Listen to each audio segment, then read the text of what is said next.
थोड़ा सा बैठ जाइए। अगले दो जो पार्टिसिपेंट्स हैं, आइए। मेजर जनरल के सिन्हा और कर्नल रोहित चौधरी, जो कि प्रवक्ता भी हैं कांग्रेस पार्टी के। बहुत बहुत स्वागत है सर आपका। के सिन्हा जी, जनरल आपका समय शुरू होता है अब। जय हिंद। मैं 40 साल से सेना में रहा हूं और यही लड़ाई लड़ी है, वॉर वेटरन हूं। सूराते पहचानिए जो लड़े दीन के हेत, पुरजा पुरजा कट मरे कबू न छाड़े खेत। ये हमारी संभावनाएं थी और यही हमारा मनोबल है। निश्चय कर अपनी जीत करो। जो अभी नीति के तहत जो हमने किया है, पूरे विश्व में आज उसकी जय जयकार हो रही है। अमेरिका के सारे पोस्ट भारत की कंक्लूसिव जीत के बारे में बोल रहे हैं। ये कभी नहीं हुआ। जब हमारे शिव ने तांडव किया था, वो तांडव आपने देखा। 5 दिन, केवल 4 दिन के तांडव के बाद आप देखते हैं एक न्यूक्लियर स्टेट जो कहता था केवल न्यूक्लियर मार देंगे, न्यूक्लियर बोगी कर देंगे, आप कुछ करिए, पानी रोक। पहली बार पानी रुका है। This is the military dimension को कहते हैं वाटर वॉर। वो अभी भी नहीं रुका है। ऑपरेशन सिंदूर जो हमारी माताओं बहनें और हमारी बेटियों के सिंदूर निकाले, उसकी आज देखिए। वो कहते थे या पानी बहेगा या रक्त बहेगा। हमने जो आज किया है, आप आर्मी, नेवी, एयरफोर्स कभी भी इंटीग्रेटेड वे में इस तरह से सिनर्जिक 3 लेयर ऑफ डिफेंस से एक भी फतंगा, एक भी कोई आपके पास बाल बाका नहीं। ऐसी लड़ाई दुनिया में ना कोई लड़ी है ना लड़ेगा। मैं ये आपको चैलेंज करता हूं और इसको दुनिया मान रही है। ये एक कॉम्प्रिहेंसिव जीत है। ये जीत है नीतियों का, मनोबल का और 140 करोड़ देशवासियों की, जो उसके साथ आप भी वॉरियर हैं, आप भी वॉरियर हैं, आप भी वॉरियर हैं। कोई इस पे सवाल उठाता है तो मैं कहता हूं शायद वो गलत होगा। बहुत बहुत धन्यवाद आपका। तालियां। आक्रामक अंदाज रहता है एकदम मेजर जनरल साहब का। और कर्नल जी, अब आपकी बारी है। माइक उठाइए और आपका 2 मिनट का समय शुरू होता है अब। जय हिंद साथियों। भारत की सेना के शौर्य, पराक्रम, साहस, अदम्य साहस को मेरा एक सैनिक और आप सबका 146 करोड़ लोगों का पूरा सलाम।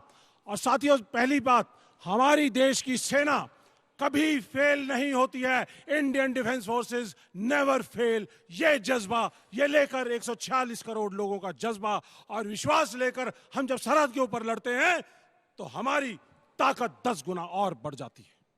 साथियों, ये लिमिटेड ऑफेंसिव का जो नैरेटिव था वो हमारी सेना को दिया गया।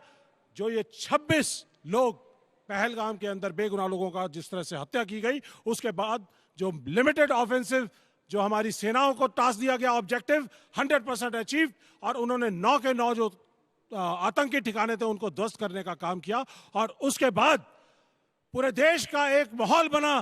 कांग्रेस पार्टी ने और सभी पार्टियों ने मिलकर पहली बार एकजुटता दिखाई और ये कहा कि जो सरकार प्यूनिटिव, स्ट्रॉन्ग, डिसाइसिव एक्शन इनके खिलाफ लेगी वो हम उसके साथ हैं। और इस टेरर को खत्म करने के लिए कांग्रेस पार्टी और पूरा विपक्ष और पूरा देश साथ है। लेकिन साथियों, इसके साथ साथ आज हमारी सेना पूरी तरह से तैयार खड़ी थी, एडवांटेजियस पोजीशन में थी। ऑपरेशन सिंदूर लॉन्च किया हुआ था, लेकिन अचानक एक सीज फायर हमारे ऊपर थोपा जाता है। US sponsored cease fire, not acceptable. Kashmir का मुद्दा यहां नहीं था, उसकी मीडिएशन की बात कहते हैं ट्रंप। और ये कहते हैं बार बार 5 बार उन्होंने कहा कि ये यूएस ने करवाया है, यूएस ने मीडिएशन की है, यूएस ने सीज फायर कराया। हमें ऐसा सीज फायर मंजूर नहीं जो तीसरी धरती से आए। हमें वो मंजूर है जो हमारी सेनाएं करे। आज सेनाएं इस हालत में थी कि वो पाकिस्तान के 5 टुकड़े करने की ताकत रखती थी। खैबर पख्तूनख्वा,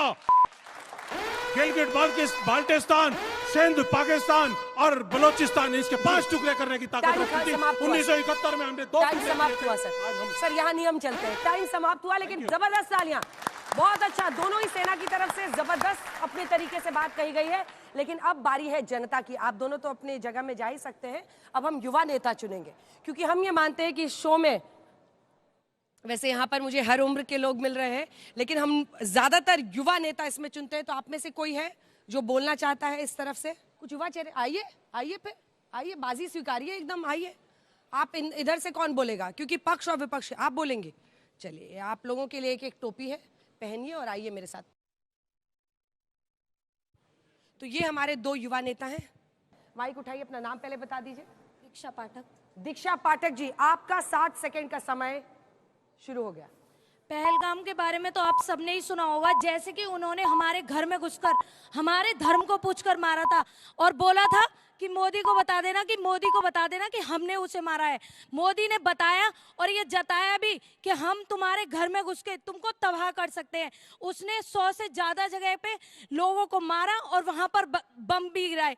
और तुम लोगों को ये लगता है कि आज हमारा देश जो है, हम मोदी को सपोर्ट करें नहीं सपोर्ट करें, पर मेन ये है कि अगर लीडर अच्छा होगा तभी कंपनी चलेगी, अगर लीडर अच्छा होगा तभी हमारे नेता काम करेंगे, हमारी प्रजा काम करेगी।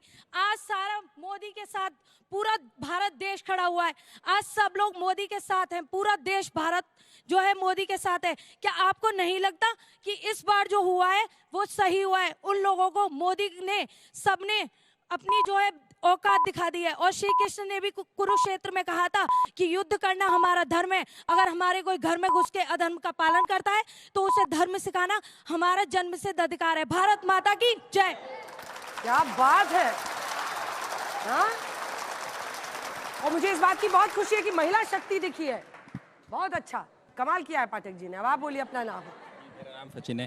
सचिन जी, उपाध्याय। सचिन जी, आपका 60 सेकंड का समय शुरू होता है। मैडम ने ये कहा कि युद्ध पे हमें, भगवान श्री कृष्ण ने कहा कि हमें युद्ध करना चाहिए, लेकिन श्री कृष्ण भगवान ने ये नहीं कहा कि हमें युद्ध से पीछे हट जाना चाहिए। तो फ्री फायर करने की जरूरत क्या पड़ गई थी? फिर जब घर में घुस के आप मार के आए हो, बहुत अच्छी बात है। किसके कहने पे आपने फ्री फायर किया है? वो होता कौन है कहने वाला? वो अमेरिका होता कौन है कहने वाला? क्या हम पावरफुल नहीं थे? क्या नहीं था हमारे पास? क्या टैंक नहीं थी? मतलब डींगे मारनी थी ना वहाँ पे। हो गया, उधर देखोगे तो पता चलेगा। अभी टाइम बचा हुआ है। और जो स्ट्राइक, जो फर्जी एयर स्ट्राइक जो की गई, इसको डरा के कोई खास फायदा नहीं है। जो स्ट्राइक वगैरह जो ये सब की गई है, क्या इसके बिहार चुनाव का फायदा ना लिया जाए? ये भी है मेरा कहना।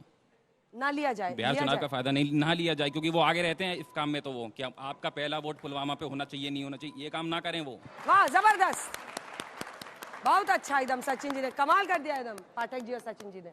तो टोपी लीजिए और अपनी अपनी जगह पर जाइए। भाई जोरदार ताली बजाइए भाई इनके लिए। बहुत आसान नहीं होता है सबके बीच में ऐसे अचानक आना, बोलना, और जो कुशलता इन्होंने दिखाई है